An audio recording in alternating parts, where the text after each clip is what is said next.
Sirviendo en santidad. Es el título para el día de hoy. Sirviendo en santidad. Y este capítulo 21 que vamos a desarrollar el día de hoy nos expone de manera clara las leyes acerca de la santidad y el servicio del ministerio.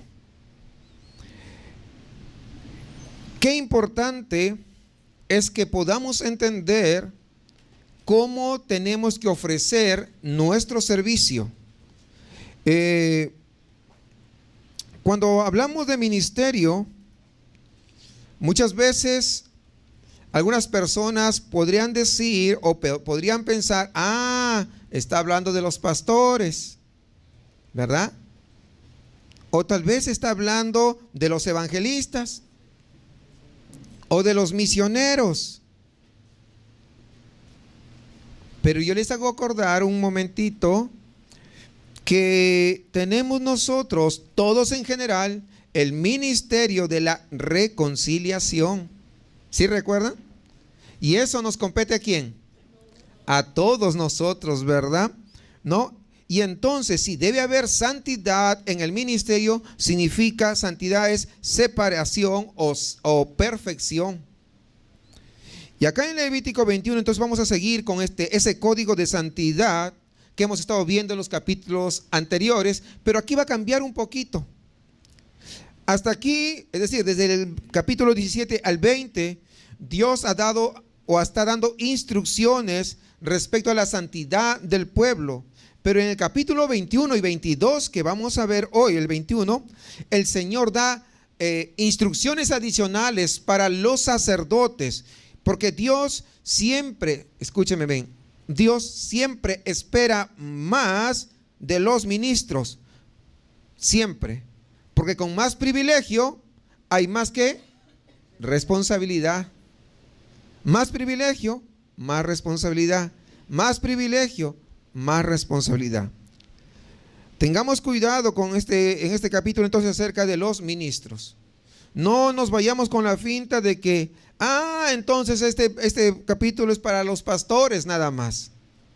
Hay que tener bastante cuidado, porque según 2 de Corintios 5:18, que ya lo hemos visto, ¿verdad? Ahí nos habla que todos aquellos que son cristianos, Dios los ha llamado al ministerio de la reconciliación. Y si ya tú eres llamado al ministerio de la reconciliación, ya te conviertes en ministro, ¿o no? Pues sí, ¿no? ¿Y en qué consiste ese ministerio de la reconciliación? Pues en llevar el evangelio de nuestro Señor Jesucristo, el pan de vida, llevar a la gente inconversa. Además, en Efesios 4:11, que también lo hemos visto en algún momento, todos los santos somos llamados al ministerio de edificación. Todos. Así que ahí creo que debe quedarnos claro de que esto que vamos a desarrollar el día de hoy nos involucra a todos. Que aunque decimos ministros, pero está involucrando a todos. Así que este capítulo 21 muy bien nos podría servir para sacar una buena exhortación a los pastores. ¿Sí o no? Sí. Pero como estamos dando los estudios a nivel general de la congregación, entonces pues lo vamos a orientar en este sentido. ¿Por qué? Porque considero que es bastante saludable que todos aprendamos lo que Dios está hablándonos aquí. Que todos somos ministros de Dios, que todos somos apartados para servirle a Él en este ministerio de evangelismo y edificación, lo que la Biblia llama hacer discípulos. En eso consiste. Evangelizar, alguien se convierte y luego ¿qué cosa? Lo sigues discipulando, edificando a través de la palabra del Señor. Así que Levítico 21, al igual que el anterior, se divide en dos partes. Y cada una trata un aspecto diferente de la vida del ministro. Por ejemplo, desde el versículo 1 al 15, Dios exige la separación de sus ministros. Y eso es lo que vamos a ir viendo poco a poco. Él habla en primer lugar a los sacerdotes, y decir sacerdotes normales que son un cuadro o un símbolo de nosotros, y luego habla al sumo sacerdote, y el sumo sacerdote es un cuadro de nuestro Señor Jesucristo. Así que lo que Dios exige es la perfección de sus ministros, y eso va a la segunda parte. De eso se trata el tema de todo este capítulo. Así que dice ahí, el que tiene algún defecto no puede participar del ministerio ofreciendo el pan de Dios. Así lo dice acá. Pero ahí se refería básicamente a los defectos físicos, pero ahora vamos a ver que tiene que ver con los defectos espirituales. Así que vamos por la primera parte, donde Dios exige la separación a sus ministros. Versículo del 1 al 4 vamos a estar leyendo. Capítulo 21, versículo del 1 al 4 de Levítico. Jehová dijo a Moisés: habla a los sacerdotes, hijos de Aarón, y diles que no se contaminen por un muerto en sus pueblos. Miren, que no se contaminen.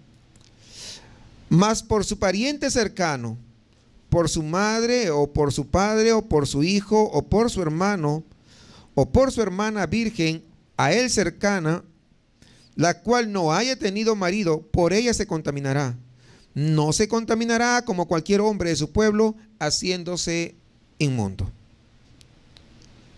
En otras palabras, el ministro de Dios no debe contaminarse con cualquier hombre.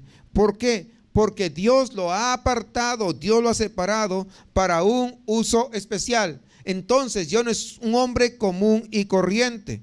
Un sacerdote no podía tocar un muerto. Obviamente que andaba alrededor de los muertos, pero Dios le prohibió tocarlos. Así lo vemos acá. ¿Por qué? Porque al tocarlo se iba a contaminar, y al contaminarse no podría ejercer su ministerio. O sea, nadie contaminado podría ejercer su ministerio. Pero hay algo importante, y miren la bondad de Dios. No sé si ustedes pueden ver, la bondad de Dios dice, porque es una provisión especial para la familia.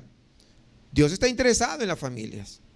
Y hace una provisión, dice, Dios permite al sacerdote tocar el cuerpo muerto de su familia cercana, directa. Hoy en día nosotros andamos entre muertos todos los días. ¿O no? Sí, ¿verdad? Eso es, ¿no? Y es inevitable. Sin embargo, fíjense lo que dice Romanos 5:12. Por tanto, como el pecado entró en el mundo por un hombre y por el pecado la muerte, así la muerte pasó a todos los hombres por cuanto todos pecaron. Que están muertos. Es decir, nosotros caminamos entre muertos. Pero no debemos tocarlo. Entonces no lo tengo que saludar. No. No debemos contaminarnos participando de las obras infructuosas de ellos. Es lo que nos dice la Biblia. Somos santificados en Cristo. Entonces nosotros no debemos presentar nuestros miembros a las obras de muerte, sino a la justicia para servir a Dios. Que aunque vivamos en este mundo donde todos tenemos una naturaleza caída, donde haya gente que no ha nacido de nuevo, sin embargo, eso no implica que nosotros nos vamos a dejar llevar por lo que ellos hacen. Porque cuando uno se deja, se está contaminando. No está hablando de saludarle o dejar de saludar, no. Está hablando de hacer esas cosas que hace la mayoría. Romanos 6:19 habla lo que estoy diciendo hace un momento. Hablo como humano, habla el apóstol Pablo, por vuestra humana debilidad, que así como para iniquidad presentasteis vuestros miembros para servir a la inmundicia y a la iniquidad, así ahora, para santificación presentad vuestros miembros para servir a la justicia. Cuando eras un inconverso, es lo que dice, ¿verdad? Cuando no eras hijo de Dios, con tu cuerpo lo presentabas para hacer cosas malas, para servir a la inmundicia, a la iniquidad. Es más, nadie te exigía. Tú voluntariamente ibas y hacías. Decías que lo hacías voluntariamente. Lógicamente que estabas influido. ¿Por quién? Pues el chamuco, dice, no. Pues sí.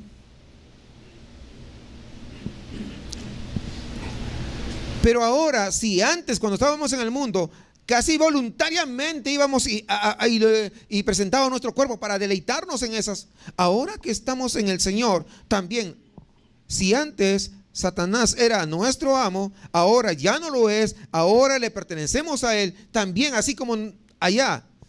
Yo pregunto, ¿cuánto tiempo iba cuando se iba de fiesta, de parranda?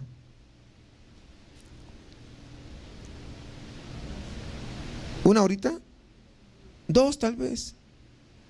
Imagínese. Entonces, ¿por qué no darle al Señor? Si antes nos presentábamos y se lo dábamos, ahora dice que tenemos que nosotros presentar y darlo a quien es nuestro dueño, a quien es nuestro amo. Es lo que está diciendo el apóstol Pablo. Éramos tan buenos para darlo, hasta voluntario. Dejábamos de hacer cualquier cosa, aunque sea importante. ¿A poco no? Pero para la iglesia, ay, es que tengo cosas que hacer importantes. ¿Se da cuenta? O sea, pero acá el apóstol Pablo dice, si antes lo presentabas, pues ahora también, dice, para santificación, presentad vuestros miembros para servir a la justicia. Como ministro de Cristo, hermanos, ya sabemos, andamos entre muertos porque vivimos en este mundo caído, pero por ninguna razón debemos participar en las obras infructuosas de este mundo. A eso se llama tocar los muertos. No, porque si lo hacemos, nos contaminamos, y si nos contaminamos, Dios no nos va a usar en el ministerio. Y alguien dirá, qué bueno que no me use, pues menos responsabilidad. El Hijo de Dios no piensa así. El Hijo de Dios dice, yo quiero que Dios me use más, en el área que sea, no donde yo quiero, donde Él quiera. Ese es el Hijo de Dios. Sigamos versículo 5 de Levítico. No harán tonsura. ¿Sabe lo que es tonsura?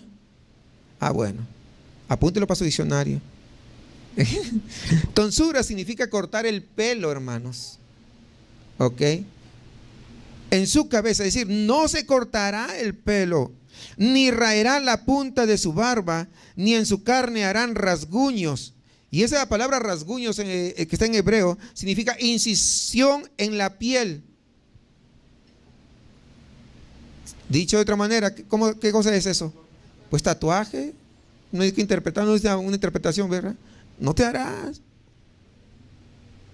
Santos serán a su Dios y no profanarán el nombre de su Dios, porque las ofrendas encendidas para Jehová y el pan de su Dios ofrecen, por tanto serán santos. Otra vez vemos que Dios no quiere que los que le pertenecen se limiten a imitar las costumbres de los paganos que nos rodean. ¿Por qué? Porque no van a poder ejercer el ministerio. Quiere que seamos imitadores de Él, santos, porque Él es santo. Cuando no vivimos así, lo que estamos haciendo, hermanos, ¿sabes qué es? Profanar el nombre de Dios. Estamos blasfemando su nombre. Siendo cristianos, ya estamos llevando ¿qué? El nombre de Cristo ahí, implícito, ¿no? Así que tenemos que comportarnos como cristianos, no como cristinos, no como cristianoides, cristianos. Además, ofreciendo el pan de Dios. ¿Qué cosa es eso? Pues predicando el evangelio, compartiendo la palabra. De esa manera es que nos estamos identificando con el Señor. Cuando imitamos al mundo, en vez de imitar a Dios, estamos profanando el nombre de nuestro Señor. El ejemplo de los judíos se aplica a nosotros, porque si no hacemos lo que predicamos, somos igualitos que ellos. Miren Romanos 2:23. 2:23 y 24. Tú que te jactas de la ley, ¿con infracción de la ley deshonras a Dios? Porque como está escrito, el nombre de Dios es blasfemado entre los gentiles por causa de vosotros. Es por esto que Pablo nos exhorta a comportarnos como es digno del evangelio de Cristo. Porque si no lo hacemos, estamos profanando el nombre de Cristo que llevamos. Mire, ¿y eso que dice que es cristiano? Y dice que es cristiana y mira esa boquita de caramelo. Y dice que es cristiana. O sea, con eso, más que nosotros, el nombre de Dios está siendo blasfemado. ¿Nosotros qué? Algunos ni vergüenza tienen. Pero ¿qué de Dios? Porque eso debe ser lo que más nos tiene que importar. Eso tiene que ser lo más valioso que tenemos que defender. Por lo tanto, yo no quiero que nadie se esté llenando la boca hablando de mi Dios. Entonces yo tengo que andar como cristiano. Filipenses 1:27 dice: solamente que os comportéis como es digno del evangelio de Cristo, para que, o sea que vaya a veros o que esté ausente, o sea, esté o no esté, oiga de vosotros que estáis firmes en el mismo espíritu, combatiendo unánimes por la fe del evangelio. Porque un verdadero cristiano no depende que lo estén mirando, que lo estén checando para comportarse bien. Sea que lo estén mirando, o sea que nadie lo esté viendo, tiene que ser un testimonio, es lo que está diciendo acá. Eso es el verdadero hijo de Dios, porque a eso hemos sido llamados.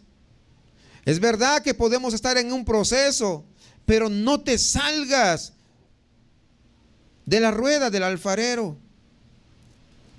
Porque a veces el alfarero, para poder moldear a una vasija, si el barro se sale de la rueda, ¿podrá moldearlo? Tiene que estar en la rueda, girando, ¿verdad? Y comienza a moldear y con el pie dándole y la mano ahí trabajando. Porque con el pie le hace girar toda la rueda y comienza, y con la mano comienza. Pero si este barro se sale de esa rueda, pues ¿qué va a formar? Pero algunos se salen y no van a ser formados. Desde luego que no. Sigamos versículo 7 de Levítico. Vamos. Con mujer ramera o infame no se casarán, ni con mujer repudiada de su marido, porque el sacerdote es santo a su Dios. Le santificarás. Por tanto, pues, el pan de tu Dios ofrece, santo será para ti, porque santo soy yo, Jehová, os santifico. Dios puso restricciones en cuanto al tipo de mujer con la cual un sacerdote debería casarse. Su esposa tenía que tener ciertas características, tenía que tener buena reputación. No es una mujer que se acostó con uno y con otro, porque es lo que está diciendo.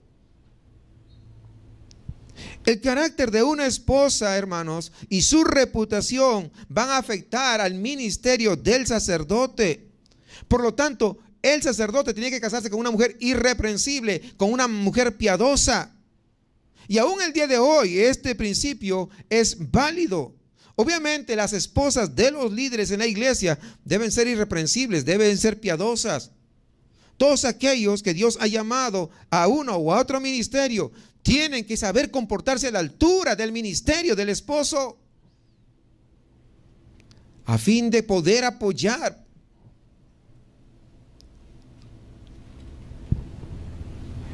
Dice 1 Timoteo 3:11: las mujeres asimismo sean honestas, no calumniadoras, sino sobrias, fieles en todo. Es lo que tiene que pasar. Pero todos los cristianos, hermanos, aquí vamos, todos los cristianos debemos entender este principio. ¿Por qué? Porque este principio es para todos, también nosotros. Su esposa o su esposo siempre afectará, su ministerio afectará cómo, cuándo y dónde Dios lo puede usar. Entiéndelo. No, es que a mí no me llamó Dios y como no te llamó según tú, pues ¿acaso no dice que son una sola carne? ¿No hicimos eso, sí o no? Pues los llamó a los dos entonces. Así que los solteros, escojan bien. Pero los casados, oren al Señor. Porque yo le voy a decir. Pero los solteros, escojan bien. No, que me gusta Dalila.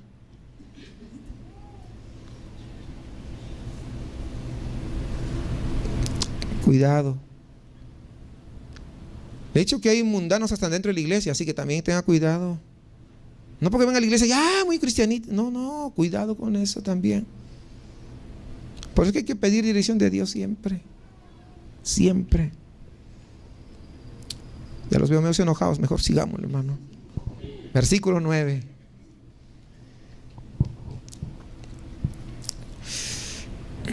Y la hija del sacerdote, si comenzare a fornicar, a su padre deshonra, quemada será al fuego. Miren ustedes.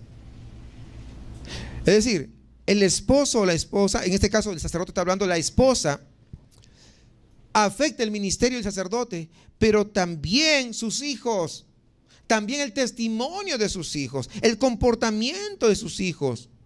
Esto es muy importante, hermanos, que Dios requiere que los líderes en la iglesia que tienen hijos, pues, que los tengan bien criados, que los hayan criado bien, que los hayan criado en sujeción, como dice la palabra.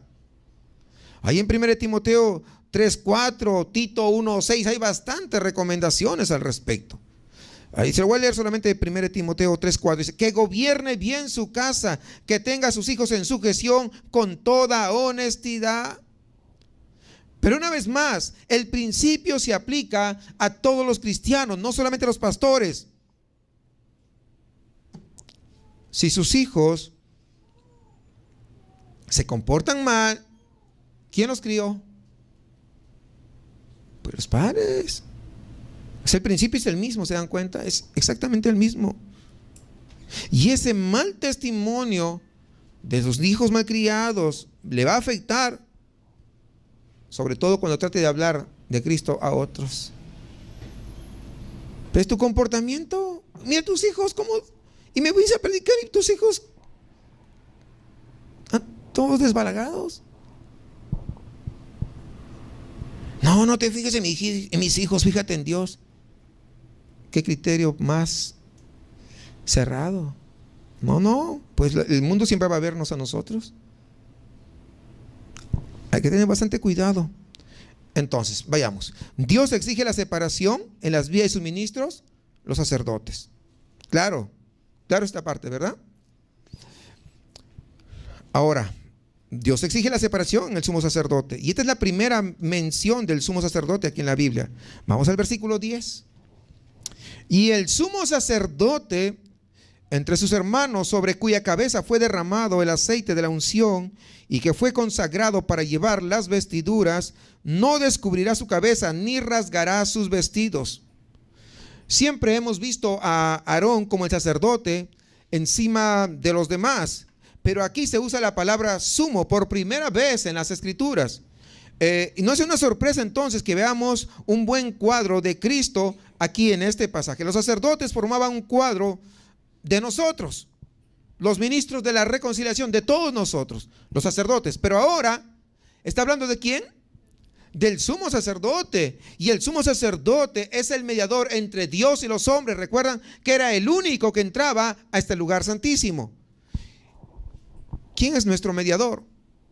Pues Cristo Jesús. Entonces este sumo sacerdote que llevaba la sangre detrás del velo era un símbolo ¿de quién? De Cristo, un cuadro de Cristo. Sigamos ahí, versículo hasta el 12 vamos a leer, vamos a ver.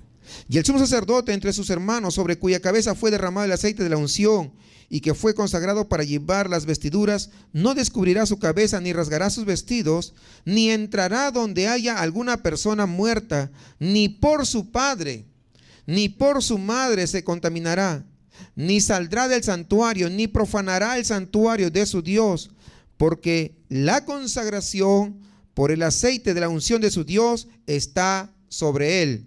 Yo, Jehová. Es decir, yo soy el dueño de él. El sumo sacerdote no podía contaminarse por ninguna persona muerta, ni siquiera por su familia. No podía tocar ningún cuerpo muerto. No podía salir del tabernáculo si estaba ministrando y alguien murió. Su familia más cercana murió, pero él estaba ministrando. No podía salir e irse. Está claro, no podía. Y en esto vemos un cuadro de Jesús, quien nunca se contaminó por un muerto, porque cada muerto que tocó, vivió. ¿O no es cierto? ¿Sí? Y Cristo nunca salió del lugar de su ministerio, a pesar de su sufrimiento personal, que finalmente lo llevó hasta la muerte de cruz, pero jamás se desvió. Jamás se alejó del centro de la voluntad de su Padre. ¿Por qué? Porque Él se gozaba, se regocijaba. Era su comida, el poder hacer la voluntad de su Padre. Y si Él es nuestro Maestro, nosotros sus discípulos también tenemos que deleitarnos en poder hacer la voluntad ¿de quién? De nosotros. ¿De quién? Pues del Señor. Así que el sumo sacerdote tiene que separarse completamente. Vamos a ver, versículo 13. Tomará por esposa a una mujer virgen. No tomará viuda, ni repudiada, ni infame, ni ramera, sino tomará de su pueblo una virgen por mujer, para que no profane su descendencia en sus pueblos, porque yo Jehová soy el que los santifico. Los sacerdotes no podían casarse con una ramera, una infame o una divorciada. Y aquí Dios requiere todo esto y algo más. Una virgen tiene que ser, específicamente. La esposa del sumo sacerdote tiene que ser una mujer sin ninguna mancha. Así. Y esto obviamente es un tipo, un cuadro de Cristo Jesús y su esposa. Porque Él se va a casar ¿con qué? Con una iglesia. ¿Con mancha o sin mancha? Pues sin mancha. Miren 2 Corintios 11:1. Ojalá me toleraréis un poco de locura. Sí, toleradme, porque os celo con celo de Dios, pues os he desposado con un solo esposo, para presentaros como una virgen pura a Cristo. ¿Una virgen qué? ¿Se dan cuenta? ¿Van viendo el cuadro? Ahí está. Él quiere que su novia llegue virgen a la boda, sin mancha. Fíjense en Efesios 5:25 al 27. Dice: maridos, amad a vuestras mujeres, así como Cristo amó a la iglesia y se entregó a sí mismo por ella, para santificarla, habiéndola purificado en el lavamiento del agua por la palabra, a fin de presentársela a sí mismo, una iglesia gloriosa, que no tuviese mancha, ni arruga, ni cosa semejante, sino que fuese santa y sin mancha. Santa y sin mancha. ¿Se dan cuenta? El mismo cuadro que estamos viendo en Levítico. Entonces, Dios exige la separación en los sacerdotes, en los ministros, un cuadro de nosotros, no olvidarnos. Exige la separación en el sumo sacerdote, porque él era un cuadro de nuestro Señor Jesucristo. Sigamos ahora, versículo 16. Y Jehová habló a Moisés diciendo: habla a Aarón y dile: ninguno de tus descendientes por sus generaciones que tenga algún defecto se acercará para ofrecer el pan de su Dios.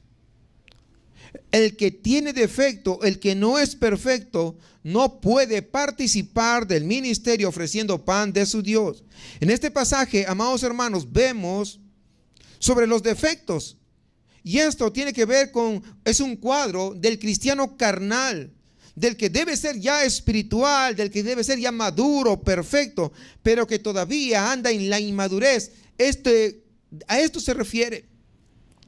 Como dice 1 Corintios, es alguien como aquellos de los Corintios, valga la redundancia, un niño en Cristo, carnal, inmaduro, con defectos. De eso se trata.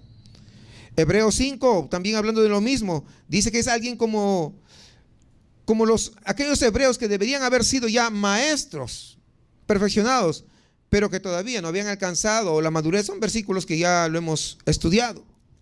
Segundo de Timoteo 3:16, recordemos que ser perfecto es estar enteramente preparado para toda buena obra. Hablo de las obras del ministerio, por medio de aprender, ¿qué cosa? La palabra, pero sobre todo, no aprender solamente, sino también obedecerla. Así que la perfección, hermanos, no olvidemos que es un proceso de crecimiento espiritual, y ese proceso de crecimiento toma lugar ¿en su casa? No, en la iglesia. En la iglesia, bajo el ministerio de un pastor maestro. Es un proceso que lo lleva a uno de la inmadurez, porque estaba en el mundo, se convierte, se arrepiente, pero todavía está inmaduro. Pero lo va llevando de la mano poco a poco, de ser un niño en la fe, lo lleva ¿a qué? A ser como Cristo, el varón perfecto. Levítico 21, vemos 12 diferentes defectos que descalifican al ministro para ejercer el ministerio. Y es lo que vamos a ver, versículo 18 al 20. 12 defectos. Versículo 18. Porque ningún varón en el cual haya defecto se acercará. Varón ciego o cojo. ¿Cuántos van ahí? 2. O mutilado, o sobrado, o varón que tenga quebradura de pie, o rotura de mano, o jorobado, o enano, o que tenga nube en el ojo, o que tenga sarna, o empeine, o testículo magullado. 12 defectos. En ese entonces se referían a defectos físicos. Pero vamos a ver cómo se relaciona con nosotros. No olvidándonos que todos somos ¿qué? Ministros de la reconciliación. Por lo tanto, esto también nos compete a nosotros. Ciego. Si uno no puede ver, pues no puede ejercer el ministerio, es lo que está diciendo. Según de Pedro 1:5 al 9 dice que el que no tiene estas cosas es un ciego. Y ahí, según de Pedro 5, dice, el ciego es un cristiano negligente, es un cristiano perezoso en desarrollo espiritual. Hay que ser diligente y hay que esforzarse en el crecimiento espiritual. Además que es un mandato. No es que si quiere, hay que esforzarse. Si no recuerden, mire, ahí mismo en 2 de Pedro, Pedro inspirado por el Espíritu Santo dice, antes bien creced en la gracia y el conocimiento de nuestro Señor y Salvador Jesucristo. A Él sea gloria ahora y hasta el día de la eternidad. Amén. Crecer, no te puedes quedar igual. Pero a veces lo que se dicen cristianos, pasa que, no sé, como que un retroceso. Como si en alguna parte de la Biblia dijera, retrocede. Estás en este nivel. Y todavía te falta llegar mucho, pero ya estás ahí y ya la llevas. Cuando de pronto, medio ilógico, ¿verdad? Pero pasa. Pero aquí hay una exhortación muy clara: a crecer, a crecer. Y había un coro hace mucho tiempo que decía: subamos, subamos, porque si andamos subiendo y bajando nunca llegaremos. Ya tiene muchos años. No sé si se acuerda, hermano Víctor. Sí, se me vino a la mente. No podemos nosotros permitirnos esto. O sea, un ciego es lo que hace. Número 2, cojo, ¿verdad? Cojo, pues no puede caminar, hablando físicamente. No puede caminar bien. Es cojo. Sin embargo, la Biblia nos habla que nosotros debemos andar por fe, no por vista. El cojo anda por vista. Tiene que fijar a dónde va, para otra persona. Pero nosotros andamos ¿qué? Por fe. El cristiano que anda conforme a la carne es cojo y no puede ejercer el ministerio. Es que no siento nada. ¿Andas por qué? Cuidado. Porque la Biblia no dice que te vas a sentir. La Biblia dice que va a estar contigo hasta el fin del mundo, ¿sí o no? Y le crees, aunque no sientas nada. ¿Sí o no? Yo me acuerdo hace años atrás, es que no siento nada, y uno se agüitaba, y ahora qué será, y si no había, pero no he hecho nada, Señor, a lo mejor hay algo, pero ahí uno andaba todo cabizbajo. Y no porque andabas en pecado, sino porque no sentías nada. Y como te habían dicho que si no sientes nada estás mal. Y Señor, ¿en qué estoy mal? Y andabas dando vuelta como Caína descabezada. ¿Sí o no? Pero ahora, y cuando uno comienza a escudriñar, dice, pues no siento nada, pero no importa. Yo sigo alabando a Dios porque Él ha prometido que estará conmigo hasta el fin del mundo. Y entonces eso me llena de fortaleza, porque Él es fiel. Y aunque no sintamos y aunque no veamos absolutamente nada, nosotros podemos andar con esa seguridad. Porque es lo que hable. Andar, caminar con fe. ¿Cuántos se alegran por eso? De conocer al Señor más, ¿verdad? O sea, eso es tremendo, definitivamente, ¿no? Entonces, el cristiano que anda conforme a su carne, pues ese es cojo. Y si es cojo, pues no puede ejercer el ministerio. Romanos 8:1 dice, ahora pues, ninguna condenación hay para los que están en Cristo Jesús, los que no andan conforme a la carne, sino conforme al Espíritu. Debemos andar en el Espíritu y no satisfaciendo los deseos de la carne, nos dice Gálatas 5, también también es bastante conocido. No debemos andar con nuestras emociones, con nuestro criterio, con nuestro parecer, sino tenemos que andar conforme ¿a qué? A su Espíritu, a su palabra. Número 3, mutilado. Estamos viendo todos los defectos que impiden ejercer el ministerio. En el contexto del defecto que sigue, ahí después de mutilado, dice sobrado. Si es sobrado, ¿qué tiene que? Algo extra, ¿verdad? Podemos entender entonces, mutilado es pues un antónimo.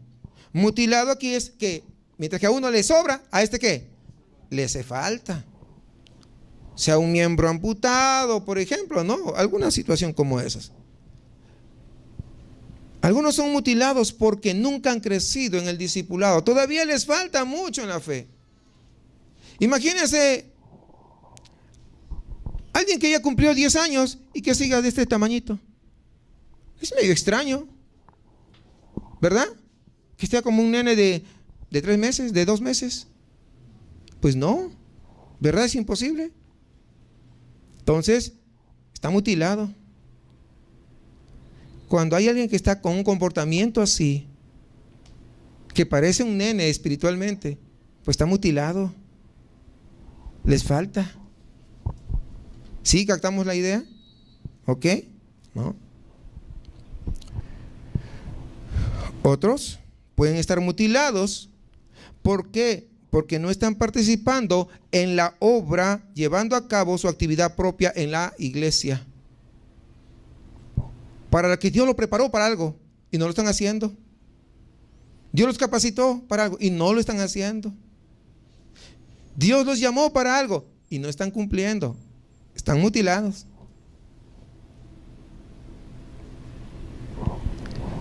Número 4, sobrado. Ahora vamos a ver lo contrario de mutilado. Al mutilado, ¿qué cosa? Le falta. Y al sobrado, ¿y a este qué? Dirán algunos. Pues vamos a ver. Sobrado. Esto se refiere a algo que le está sobrando en su cuerpo. Pues ¿qué le puede sobrar a alguien? Pues un tumor de repente. Pues está mal. O un dedo extra en lugar de 5. Pues tiene 6, ¿no? O algún tipo de deformidad, ¿verdad? El otro día estaba viendo en Discovery de una niña que las piernas comenzaron a engrosarse mucho, ¿no? Y era tremendo porque no había forma de que lo curaran. Comenzó, pues estaba ¿qué? Sobrada. Una nenita las piernas lo tenían así bien, y estaban haciendo un tratamiento, ¿no? Entonces, Dios, cuando dice que no haya nada sobrado, se refiere a que Dios no quiere que llevemos nada extra al ministerio. Nada fuera de lo que Él ha diseñado. Él diseñó cómo se iban a ganar las almas. ¿A través de qué? De la locura de la predicación. ¿Ese es un método de Él, sí o no? Pues sí. Cuando uno quiere hacer su propia técnica, su plan de marketing y hacer tanto rollo, ¿está qué cosa? Está sobrado. Porque lo quiere hacer ¿qué? A su manera. Todo lo extra no es de Dios, sino es del ser humano. Y esto es un defecto. Cuando alguien quiere hacer eso, quiere ejercer el ministerio a través de algo, de su propia invención, de su propia capacidad, entonces está sobrado. No puede. Porque quiere hacerlo con sabiduría humana. Y al hacerlo con sabiduría humana, esto automáticamente lo descalifica. No. Nosotros tenemos que ceñirnos al diseño de parte de Dios. ¿Está claro? Sí, ¿verdad? Número 5. Quebradura de pie. Pues el que está dañado ahí en sus pies, pues no puede caminar bien. Romanos 10:15 dice: cuán hermosos son los pies de los que anuncian las buenas nuevas. Cuando alguien no está anunciando las buenas nuevas, ¿qué pasa? ¿Cómo estás? Se agarra en curva, ¿verdad? ¿Se dan cuenta? Y eso es para todos. Eso es para todos, hermanos. ¿Se dan cuenta cómo agarra de un lado hasta el otro así? Ahí está. El cristiano debe andar con los pies calzados, con el apresto del evangelio, dice Efesios. El que no está presto en el evangelismo, pronto, listo, diligente, entonces automáticamente está ¿qué? Descalificado, quebrado, exactamente, de los pies, descalificado para ejercer el ministerio. Como dije la otra vez, un pastor dijo: aquel que no tiene pasión por las almas, no evangeliza, no sirve ni para barrer la iglesia.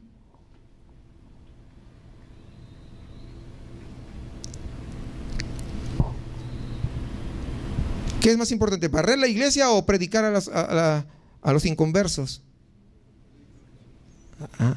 Pues sí, predicar a la gente que se pierde.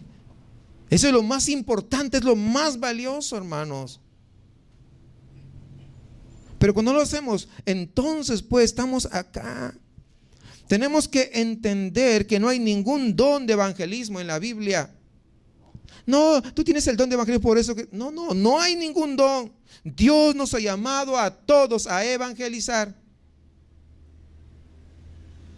El que no lo hace de una manera u otra es el que está fuera de la voluntad de Dios, está en desobediencia, y debido a eso su quebradura de pata lo descalifica. De pie, quiero decir, ¿no? Ya estoy medio enojado ya. Número 6. Rotura de mano. El que está dañado en el uso de sus manos, pues no puede hacer nada si las manos están así, ¿no? 1 Corintios, Efesios nos indica que uno trabaja ¿con qué? Pues con las manos. El que no quiere trabajar se descalifica en la obra de Dios. No sirve para eso. Además, el cristiano debe ser celoso en las buenas obras. ¿Y cómo puede hacer las obras? Pues con las manos que se hacen las obras. Cuando alguien no quiere hacer las obras, entonces está con la mano ¿qué?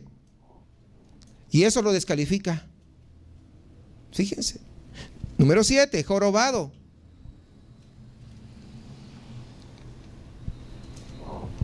El que ha crecido, pero ha crecido de una manera torcida.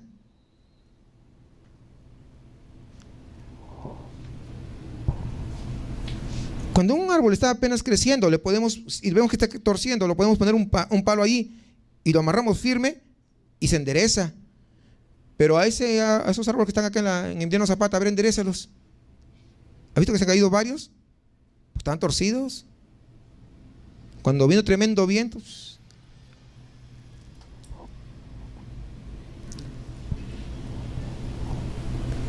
La práctica de lo que hacemos en nuestras vidas muy a menudo es resultado de la doctrina que hemos escuchado o que creemos, porque a veces escuchamos buena doctrina, pero no le queremos obedecer y queremos obedecer lo que nosotros queremos, porque una buena práctica sigue a una sana doctrina.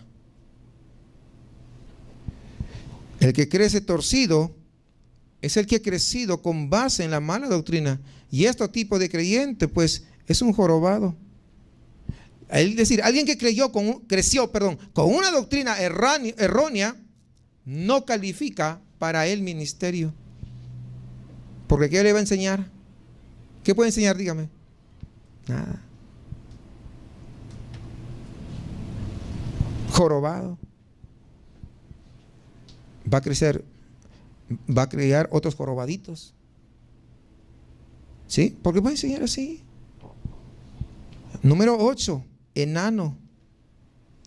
Es decir, el que no ha crecido, el que no se ha desarrollado, a pesar de que los años que tiene, yo tengo 30 años, ¿y eso qué?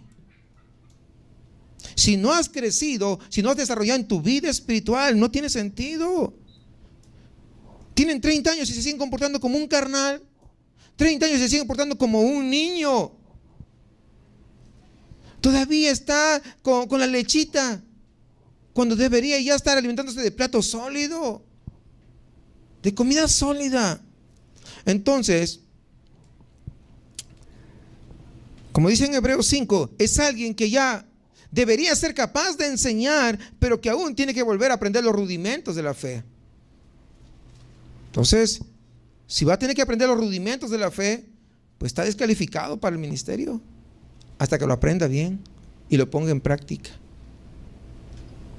9. Que tenga nube en el ojo. Ojo, puede ver, no es ciego, pero no ve bien. ¿Por qué? Porque tiene un defecto ¿en dónde? En el ojo. Sí ve, pero no ve bien. ¿Saben quién es? Es el hipócrita. Aquel que se cree superior a los demás, pero que no ve bien porque tiene la viga en su ojo. El que se ve bien, el que ve bien, el que ve bien es aquel que con humildad genuina, como dice ahí en Filipenses 2, estima a los demás superiores a sí mismo. Siervos de todos. Yo he venido a servir. ¿No dijo el Señor? ¿Y nosotros qué? ¿Queremos que nos sirvan? No. Cuidado. Cuidadito con eso. Número 10. Que tenga sarna. La sarna pues es como un parásito que da picazón ahí en la carne. Un parásito no es algo del cuerpo, es algo extraño que se mete en otro organismo para vivir en él a fin de poder poder hacer que ocurra esa picazón y comience a rascarse, ¿verdad? Muchos cristianos tienen esos parásitos que avivan su carne, que le dan la picazón en la carne, así como la sarna, y comienza a rascarse. Y esos parásitos, solamente voy a mencionar 2 porque no los quiero. Pues sí, 2. Les menciono 2 nomás, ¿ok? El materialismo, por ejemplo. Cuando ese parásito del materialismo te desvives por trabajo y trabajo y trabajo y trabajo, te pica por ir a trabajar, pero deja las cosas, Señor. ¿Cómo puede estar calificado para el ministerio? Pero hay otro que también es igual, la pornografía. parásito.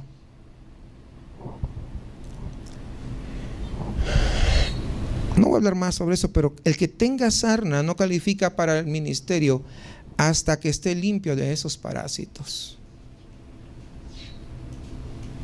¿Pueden estar limpios? Sí. Pueden llegar a ser limpios. Es más, Dios no los quiere así, por eso que no los quiere utilizar. Pero no hay una descalificación total hasta que pueda ser limpio de todos esos parásitos. Número 11, que tenga empeine. Es decir, que tiene una enfermedad de la piel que le da picazón ahí en la carne. Esto es muy parecido a la sarna, pero en vez de ser un parásito que vive en lo exterior del cuerpo, esto trata de una enfermedad de todo el cuerpo. El empeine entonces es un cuadro del cristiano que se ha descuidado con la enfermedad de su naturaleza pecaminosa, con esa tendencia al pecado. ¿Y qué hace? Como no le dio tanta importancia, y el pecado lo fue arrastrando y lo fue arrastrando y lo fue arrastrando hasta que el pecado avivó y ahora hay una picazón carnal por donde sea, porque no tuvo ese cuidado, porque pasa más tiempo alimentando a su viejo hombre, más tiempo frente a la computadora.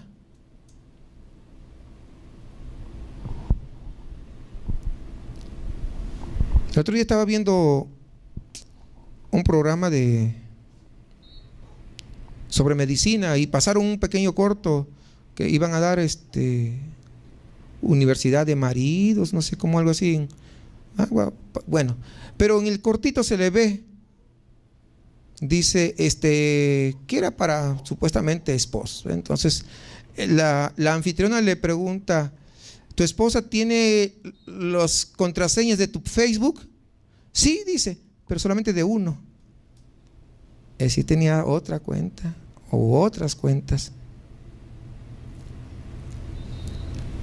Y a veces en los cristianos pasa eso, y no debería pasar, porque eso te va a llevar a esa picazón carnal.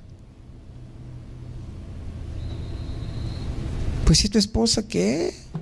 Puede ver, no vas a publicar nada que sea indebido, ¿verdad? Entonces, cuidado con esas cosas.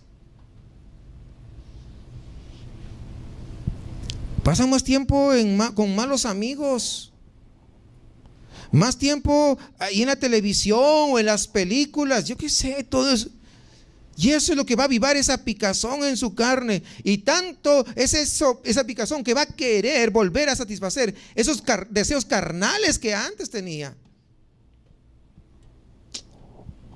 Pues el tal, imagínense, ¿cómo va a calificar para el ministerio? Está descalificado hasta que se cure su empeine. Y el único que lo puede hacer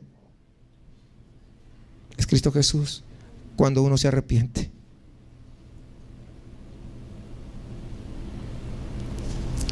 El que encubre su pecado, ¿qué cosa? No prosperará en su vida espiritual. Cuando encubierto, que nadie lo sepa. No, es que yo no sé qué, pero está bien encubiertito. No dándose cuenta que pues a Dios qué. Ahí está, Él se lo sabe antes de nada. Número 12. Que tenga testículo magullado. Pues si un hombre tiene un testículo magullado no puede reproducirse, no puede dar fruto, ¿cierto? ¿Entendemos eso? ¿No? Juan 15:4 dice: el que no lleva fruto es el que no permanece en Cristo. El que no permanece en Cristo no lleva fruto, y si no lleva fruto se descalifica para la obra de Dios, para el ministerio del Señor. Ahí está, es un cuadro muy claro. Dios ha dado una provisión, pero repite también la prohibición. Versículo 21 al 23. Ningún varón de la descendencia del sacerdote Aarón, en el cual haya defecto, se acercará para ofrecer las ofrendas encendidas para Jehová. Hay defecto en él, no se acercará a ofrecer el pan de su Dios. Del pan de su Dios, de lo muy santo y de las cosas santificadas podrá comer, pero no se acercará tras el velo, ni se acercará al altar por cuanto hay defecto en él, para que no profane mi santuario, porque yo Jehová soy el que lo santifico. El que nace en la familia de Aarón era sacerdote por nacimiento, recuerden, Dios lo había señalado de esa manera. Entonces Dios le dio una provisión de comida, le dio pan. ¿Pero qué? Pero le prohibió participar en el ministerio. Fíjese la bondad de Dios. Hoy en día el que nace de nuevo, nace como ministro. Si eso lo entendemos, ¿verdad? O sea, apenas si tú verdaderamente te arrepientes, Dios ya te hizo ministro de la reconciliación, es lo que dice la Biblia.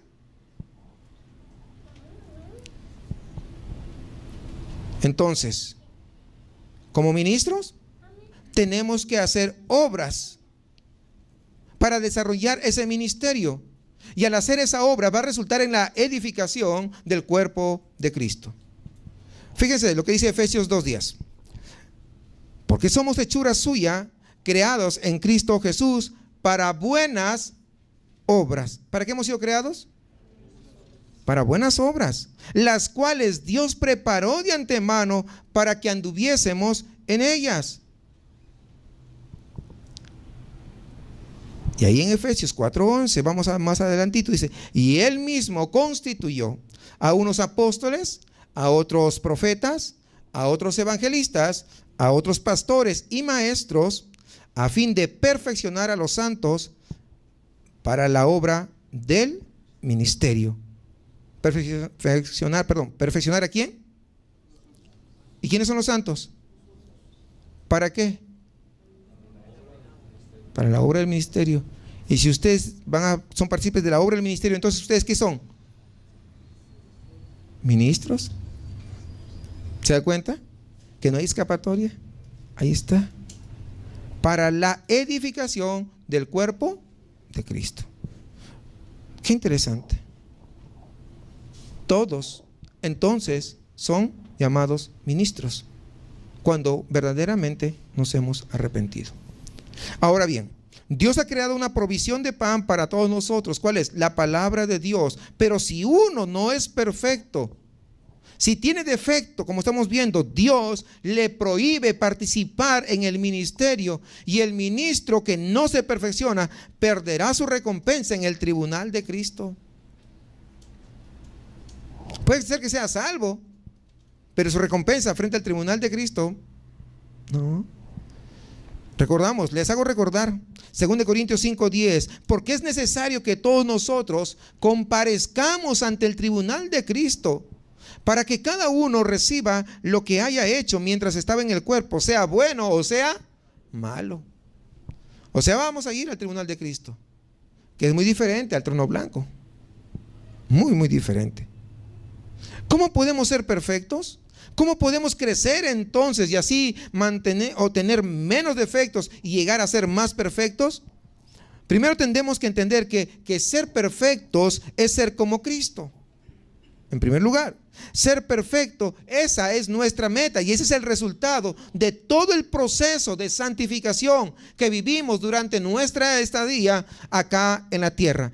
Entonces, perfeccionarnos es ser conformados a la imagen de Cristo. Crecer en Cristo es crecer en esa madurez espiritual que se nos demanda, y cuando hacemos esto, entonces dejamos de ser como éramos antes con todos los defectos, y aunque no somos al 100% perfectos, pero vamos en ese camino de la santificación, y cada día que pasa llegamos a ser más como Cristo. Cada semana, cada mes que pasa, llegamos a ser más como Cristo. ¿Cómo crecemos en Cristo? ¿Cómo es que Dios nos conforma a imagen de su Hijo? Pues hay 5 medios principales que Dios usa para hacernos crecer en Cristo. Primero, tenemos que identificarnos con Cristo. Tenemos que querer crecer en Cristo y así decidir entregarnos a ese proceso. Es lo primero, porque si no te entregas a ese proceso, pues jamás va a ocurrir. Segundo, tenemos que decidir pensar como Cristo y comportarnos como Él, en vez de seguir pensando y comportándonos como pecadores, como la gente del mundo. Tercer lugar, según Romanos 6:11, tenemos que considerarnos muertos al pecado y vivos para Dios en Cristo. Y es algo que sucede, ¿cómo decir? Cuando uno toma una decisión firme. No cuando estamos cambiando de parecer a cada rato, no, una decisión firme.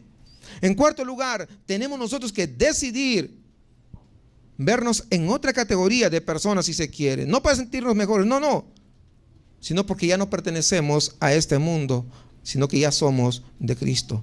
Y 5, tenemos que identificarnos con Cristo. Entonces esto tiene que ver con la identificación. Pero ahora vamos, ¿qué más necesitamos? Segundo, tenemos que aprender las Escrituras, es lo que dice Colosenses.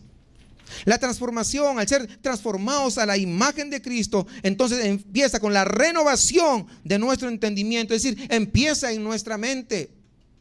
Porque nuestra mente es la que muchas veces nos juega malas pasadas, pero tenemos que entregarle al Señor, como decíamos el día domingo, dar al César lo que es del César y a Dios lo que es de Dios. Y muchas veces hay cosas de nuestra vida que aún no le hemos entregado a Dios. Tenemos que entregárselas a Él para que sepamos con certeza qué es lo que Dios quiere que nosotros podamos hacer. Si uno no recibe la enseñanza de la palabra, nunca llegará a ser perfecto. Todo el proceso de perfección empieza con aprender la palabra, con la enseñanza de las Escrituras. Así que es muy importante. ¿Y dónde aprendemos de la palabra? Pregunto yo. ¿En la casa? ¿Dónde? Pues sí, entonces tenemos que permanentemente estar. Permanentemente. Si no, no vamos a madurar, hermanos. Tercero, tenemos que aplicar las Escrituras. Sin la aplicación de lo que estamos aprendiendo, nunca llegaremos a ser perfectos. Nunca. Además, tenemos que entender que nosotros tenemos que vivir la palabra, es decir, aplicar la palabra. ¿Y dónde vamos a aplicar la palabra? Recuerdo que una vez alguien me dijo: en la iglesia donde yo iba, el pastor no quería que hagan ningún convivio. ¿Y por qué? Porque dice que ahí en el convivio aprovechaban para poder hacer chismes. Dije, qué raro. Porque si eres nacido de nuevo, tienes una sola cara, no tienes dos caras. No tienes una cara para la iglesia y otra cara para el convivio. La misma cara que das acá frente a, cuando estás en la liturgia, es la misma cara que das cuando estás en un convivio. No puedes tener dos caras. Además, son esos momentos en que tienes que demostrar tu amor por el hermano. En esos momentos tú vas a demostrar que verdaderamente amas al hermano, que lo soportados unos a otros. ¿Sino en qué momento? Y que pues podemos seguir ahí. Así que es importante el compañerismo que nosotros desarrollamos con otros cristianos comprometidos. Por eso, una forma de que su vida no se debilite es tener compañerismo, pero con cristianos espirituales.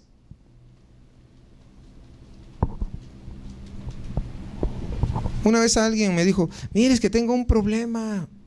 Sí, le digo, ¿cuál? Es que ando cayendo a cada rato. Pero le digo, ¿con quién te juntas? No, pues mis amigos del trabajo. Y nos juntamos ahí a ver tele y tantas cosas. Digo, pues no, pues ahí ya fallaste. Júntate con gente espiritual. Y sabes el problema, que creen que no pasa nada. Pero yo pregunto, frente a una situación, alguien que es del mundo, ¿qué te puede aconsejar? Tal vez te dé un consejo por su experiencia, pero no es el mejor consejo desde el punto de vista espiritual. Porque un hombre o una mujer espiritual siempre tendrá un mejor consejo.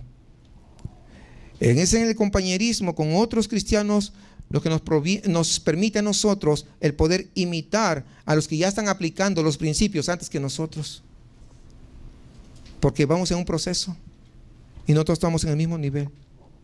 Cuarto, tenemos que sufrir, y es algo que no nos gusta, pero eso tenemos que hacer. Si no sufrimos, nunca, hermano, nunca nos perfeccionaremos. Sin sufrimiento no hay crecimiento.